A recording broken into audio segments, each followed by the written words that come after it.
Just over a year ago, I published my first gaming video review with the Wii game, The Blob. I hadn't planned on doing The Blob as my first video, it just sort of worked out that way, and I think that it's only fair that I shed light on its sequel. If you haven't watched my first review, what are you doing here? Go do it!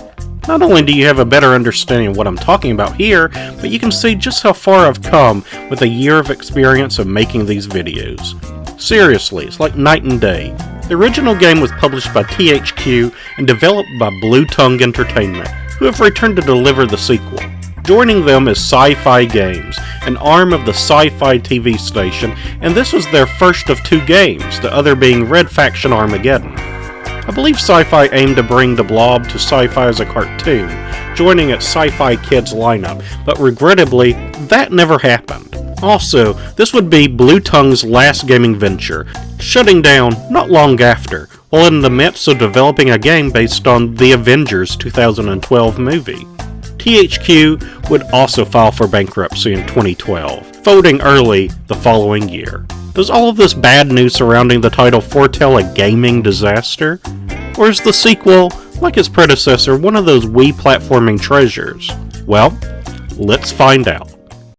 The Blob 2 kicks off directly after the first game, with Blob traveling with a new companion, a robot named Pinky, to continue cleaning up that mess that the nefarious Comrade Black caused. While out on one of these excursions, the duo is alerted that Black has been spotted on a remote island resort, and they set up to stop him once and for all.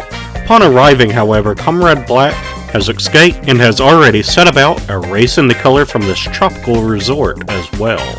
Here we go again. The Blob 2 addresses mostly everything that was wrong with the original game and corrects it, providing a much more enjoyable, polished experience. It feels similar to how Super Mario Galaxy 2 followed its precursor. The graphics and general gameplay remain untouched, but the foundational ideas of the original are more refined and expanded upon. It's a great way to make a sequel.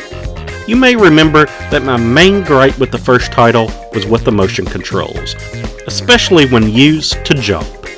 Waving the Wii remote often caused a major delay in when I wanted Blob to take flight, leading to many missed jumps and untimely deaths.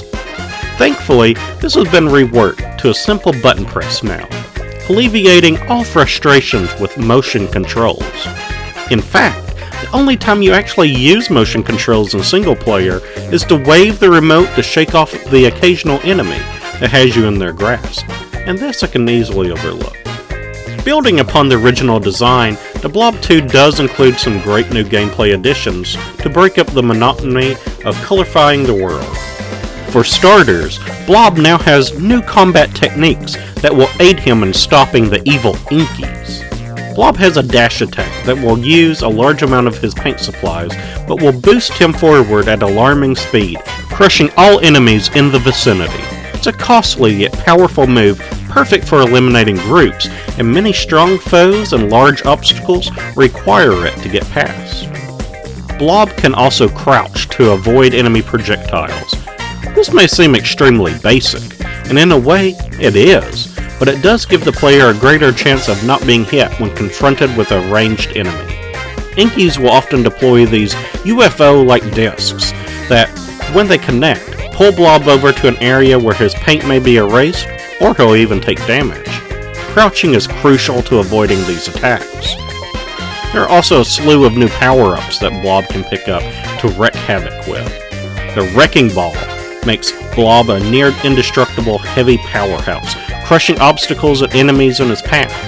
He can also sink to the bottom of the water, allowing for further exploration.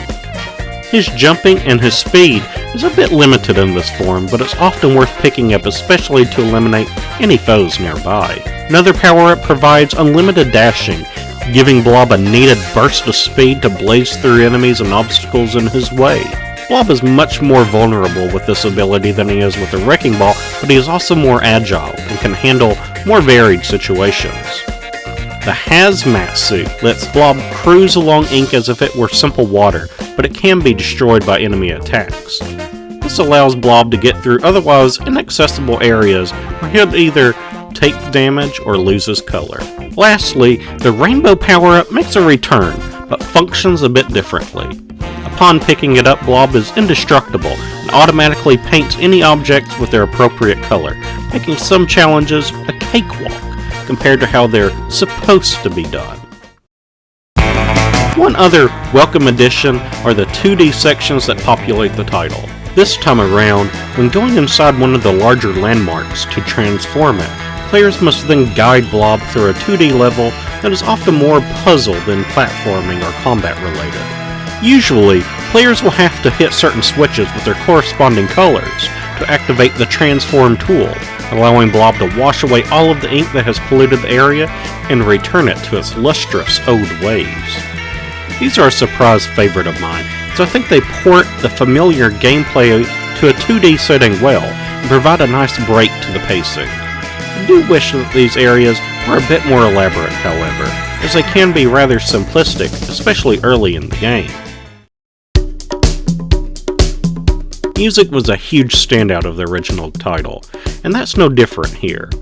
John Guscott returns to bring fantastic, funky vibes to the Blob's world, and I can't think of better music when painting the town red.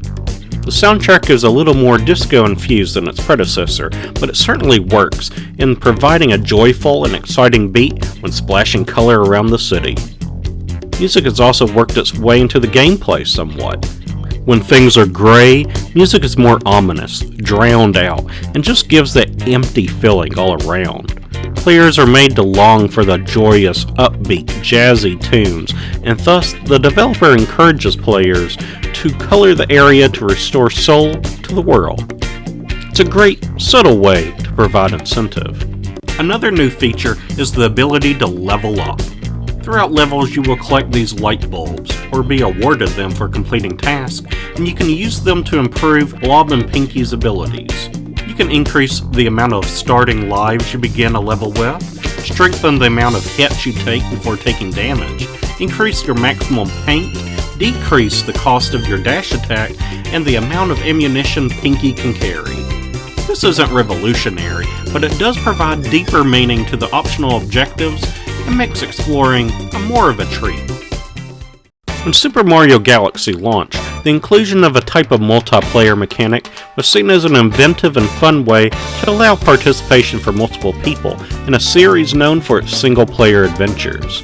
The Blob 2 steals this mechanic for the same reasons. The second player can take control of Pinky, and by using the Wii remote and aiming at the screen, they can fire blasts at enemies and objects, taking them out while the main player controls Blob. It's not game-changing, but it can help in those most difficult sections where player 2 can really make the difference. There's also a separate multiplayer mode called Blob Party. Here, 2 players share a split screen and tackle tasks in short levels, aiming for a high score and a quick completion time.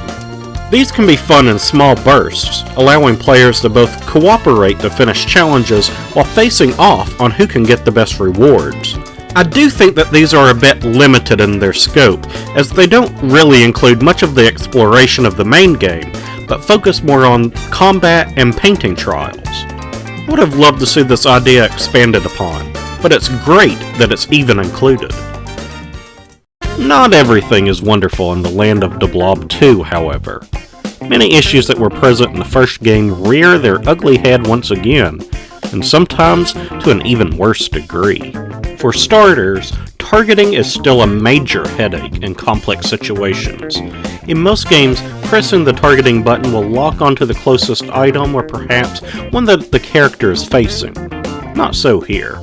The game doesn't seem to know which object to target when the player holds down the Z button, so often I would need to cycle to my preferred target or just hit things wildly. Early on, this doesn't present much of a problem, but as you venture deeper into the game, areas become much more hazardous. Some enemies damage Blob if he does a normal attack, thus requiring a dash. Others must be taken out using a particular color, so you may end up bashing them prematurely.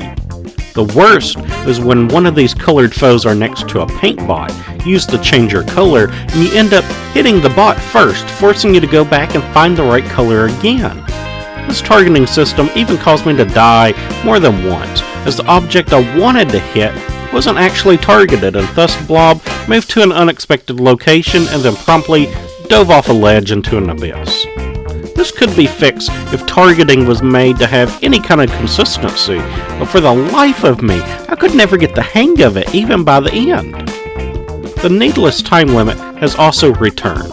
Players begin each level with a set amount of time, and as they complete objectives, they add to their time, allowing for more breathing room. I understand what the developers were wanting to achieve here. This time pushes players to keep moving, to tackle optional tasks, to get more minutes for the level, but it just doesn't work. This is mainly due to the aim of the game being to explore, and thus the time only limits the amount of fun one can have searching each area thoroughly for secrets, making it much more stressful than it needs to be. I'm playing a game where I color buildings, for Pete's sake. I don't need to be rushed. This time rarely becomes a major issue, but boy, when it does, watch out. If you run out, you begin back at a checkpoint with a mere 2 minutes to continue. Players have to scramble to gather more time, and usually you only run out because you thoroughly colored most areas. If this is the case, you're done for, as that's the only way to get more precious clocks that give you more seconds. I never had to, but I can easily imagine someone restarting a level entirely, only because they spent some time doing everything that the game asked them to do.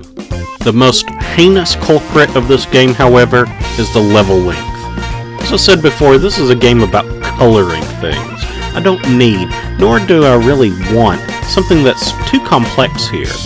Well, Blue Tongue didn't quite get the memo, and instead made these levels massive in scale, with dozens upon dozens of objectives to complete and collectibles to find.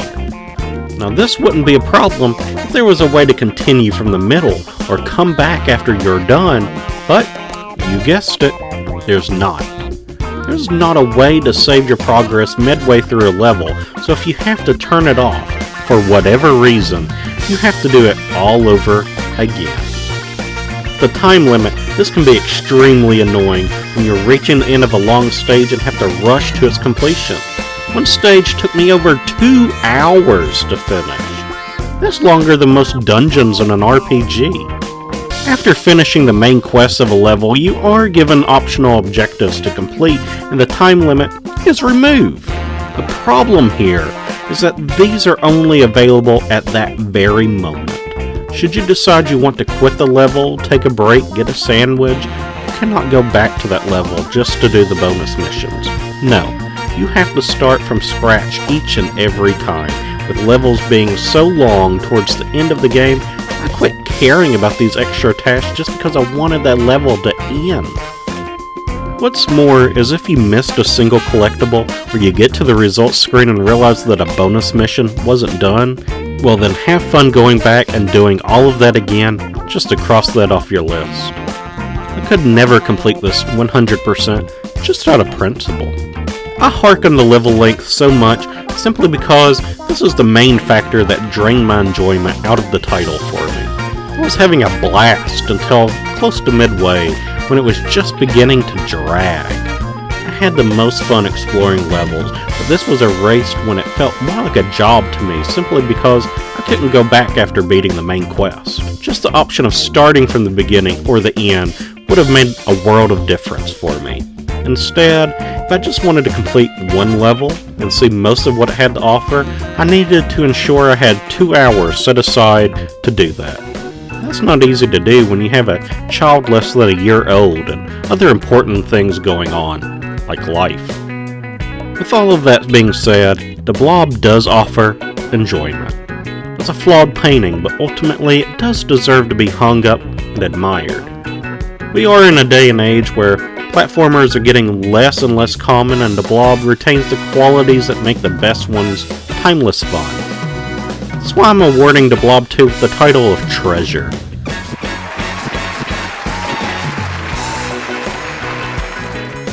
It can be frustrating, but I still think that most people will find something that really shines with this game, and honestly, they don't have to dig too deep to find that. While I played the Wii release, the game also released on Xbox 360 and PlayStation 3 on the same day in February of 2011. A Windows port came later in 2017, and PS4, Xbox One, and Switch versions came in 2018. While I'm sure the newer versions have slightly better graphics, I imagine it being the same experience any which way you play it.